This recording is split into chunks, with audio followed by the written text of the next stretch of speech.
Good morning all of you. आपके लिए लेके आए हैं प्रतिशत परसेंटेज। बहुत ही सिंपल क्वेश्चन है, विद ट्रिक करेंगे। तो पहला क्वेश्चन आपको दिया हुआ है कि चीनी के मूल्य में 20% की वृद्धि होती है तो चीनी की खपत कितने प्रतिशत कम की जाए ताकि उस पर होने वाला खर्चा पहले जितना ही रहे। तो सबसे पहली चीज़ आपको ये समझनी है कि जो आपकी प्रतिशत वैल्यू दी हुई है आपको उसे फ्रैक्शन में चेंज करना है। ठीक है, प्रतिशत को आपको फ्रैक्शन में चेंज करना है। तो आपको कितना दिया हुआ है, आपको दिया हुआ है 20%।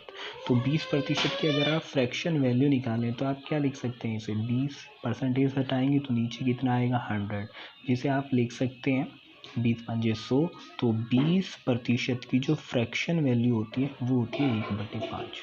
ठीक है, अगर ये चीज़ आपको मालूम है तो आप फिर सीधा लिखें कि 20% बराबर किसके होता है, 1/5 के। अब यहाँ से ये है कि अगर चीनी का मूल्य पहले 5 रुपये रहा होगा तो उसमें 20% की वृद्धि हुई और 5 रुपये का 20% होता है 1 रुपये। 5 का 20% क्या होता है, 1 होता है। तो यानी अगर पहले 5 था और 20% की वृद्धि हुई मतलब उसमें 1 की वृद्धि हुई, तो 20% की वृद्धि 1 की वृद्धि है। तो अगर पहले 5 था तो अब 1 की वृद्धि होने के बाद मूल्य कितना हो गया, 6 रुपये। 5 + 1 6 रुपये। पहले मूल्य कितना था, 5 रुपये। तो अब जो वृद्धि हुई है वो कितनी की हुई है, 1 रुपये की, 1 रुपीज़ की वृद्धि है।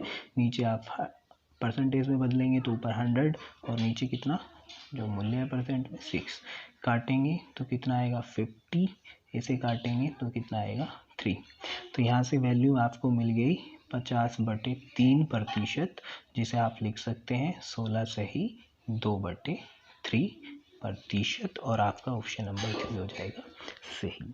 ठीक है, तो बहुत ही सिंपल क्वेश्चन था। अगला क्वेश्चन आपको दिया हुआ है कि यदि खदान के मूल्य में 10% की वृद्धि हो जाए तो किसी व्यक्ति का उनका उपभोग कितने प्रतिशत कम करना होगा। तो उनको अपना उपभोग कितना कम करना होगा ये आपको दिया हुआ है। तो वृद्धि कितने की हो रही है, 10% की वृद्धि हो रही है खदान के मूल्य में। तो 10% का मतलब ये हुआ कि 10% की अगर आप फ्रैक्शन वैल्यू निकालें तो कितनी आ जाएगी, 10/100। प्रतिशत हटाएंगे नीचे 100 जाएगा यानी 1/10। तो 10% को आप क्या लिख सकते हैं, 10% को आप लिख सकते हैं 1/10। ठीक है, तो 10% की फ्रैक्शन वैल्यू आपको मिली 1/10।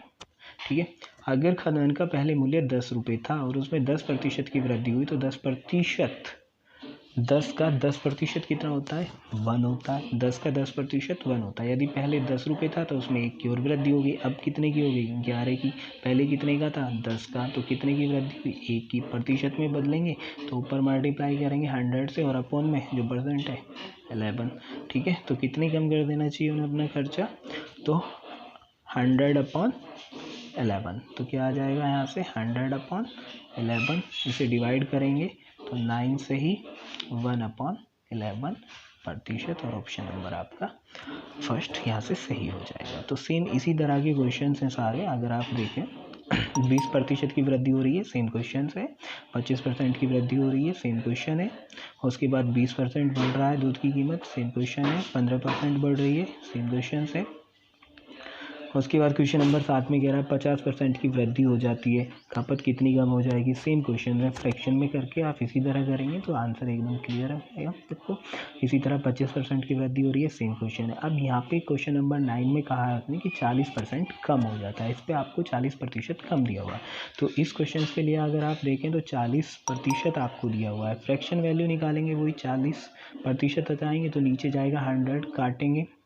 अगर इसे आप काट रहे हैं तो काटेंगे तो कितना आ जाएगा, ऊपर 2, नीचे कितना आ जाएगा 5। ठीक है, 20 से अगर इसे हम काटते हैं तो 20 से अगर काटेंगे ऊपर 2 आएगा और नीचे कितना आ जाएगा 5। 20 से काट रहे हैं तो आपको पता चल गया कि जो 40 की जो फ्रैक्शन वैल्यू है, 40 की फ्रैक्शन वैल्यू कितनी है, 2/5। 2/5 का वैल्यू मतलब ये है कि अगर पहले वस्तु का मूल्य 5 रुपये था तो वो 40% कम हुआ तो कितना कम हुआ, 2 कम हो गया। यानी पहले 5 था तो अब कितना है, 3 है। तो कितने की कमी आई, 2 की। गुना करेंगे 100 की और अब मूल्य कितना है 3 रुपये तो अपन में कर देंगे 3। ठीक है, तो यहाँ से अगर देखें इसे सोल्व करेंगे तो ये आ जाएगा आपका 200/3। 200/3 200/3 का मतलब क्या है, इसे आप लिख सकते हैं 66 2/3। प्रतिशत, और यहाँ पे आपका ऑप्शन हो जाएगा 4 सही। ठीक है, तो बहुत ही सिंपल क्वेश्चन है। कमी कह रहा है तो आपको वही माइनस कर देना है, वृद्धि कह रहा है तो आपको प्लस कर देना है फ्रैक्शन वैल्यू निकाल के। तो आगे चलते हैं। 25% की वृद्धि हो रही है, 20% कम हो रहा है, सेम क्वेश्चन हो गया। उसके बाद अगला क्वेश्चन है, अगले क्वेश्चन में क्वेश्चन नंबर 12। क्वेश्चन नंबर 12 में क्या है, अरविंद अपनी आय का 75% खर्च कर देता है, 20% उसकी आय और बढ़ जाती है और वो अपने खर्चे में 10% की और वृद्धि कर देता है। ठीक है, तब आपको बतानी है कि उसकी जो बचत है वो कितने प्रतिशत और बढ़ जाएगी। तो बहुत ही सिंपल क्वेश्चन है, ज़्यादा कुछ नहीं है, आसानी से ट्रिक के साथ करेंगे।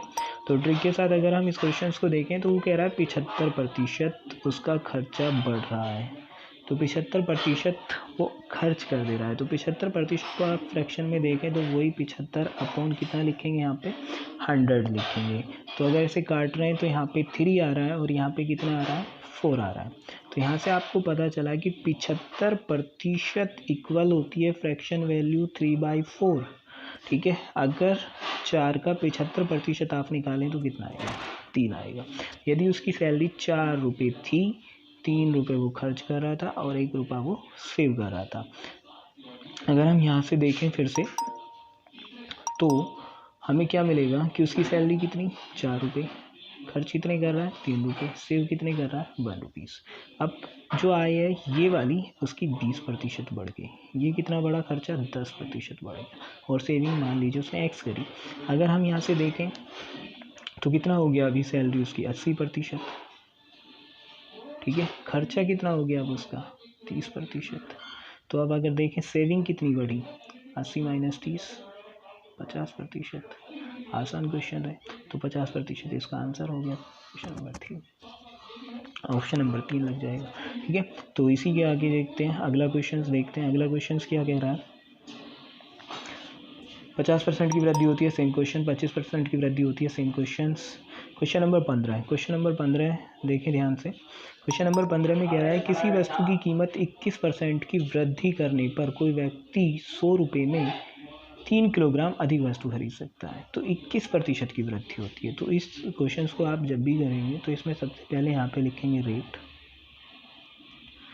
उसके बाद मल्टीप्लाई, जितनी कमी हो रही है वो यहाँ पे लिखेंगे, और इक्वल टू में जो वृद्धि यानी जितना वो अधिक खरीद पा रहा है उसे आप यहाँ पे लिख सकते हैं। रेट कितना था यहाँ पे उसका, 100 रुपये रेट था, कमी कितनी हो रही थी, 21%। फ्रैक्शन में लिखेंगे तो नीचे 100 आ जाएगा। वृद्धि 3 किलोग्राम ज़्यादा खरीद पा रहा है, 100 से 100 गया, 3 सत्ते 21, तो कितने रुपये हो गए, रुपये हो गए 7। ठीक है, तो 7 रुपये कम थी पहले कीमत, तो यहाँ पे आ जाएगा 7 रुपीज़। तो कितना आ जाएगा यहाँ पे, 7 रुपीज़ आपका सही आंसर हो जाएगा। ठीक है, तो बहुत ही आसान क्वेश्चन था, कुछ नहीं था। आगे क्वेश्चन देखते हैं इसी तरह के।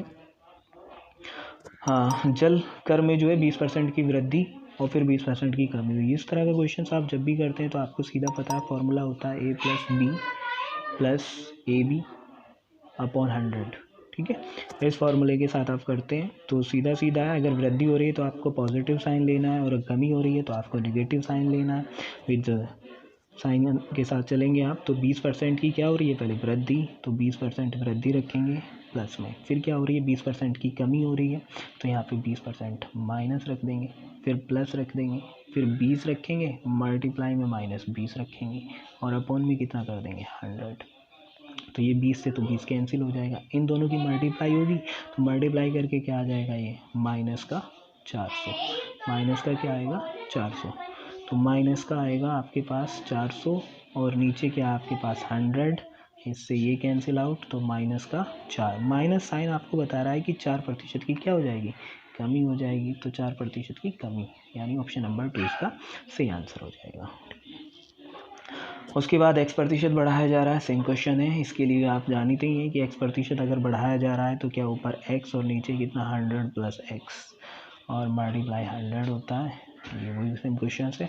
तो आज के लिए 17 questions. Thank you all of you.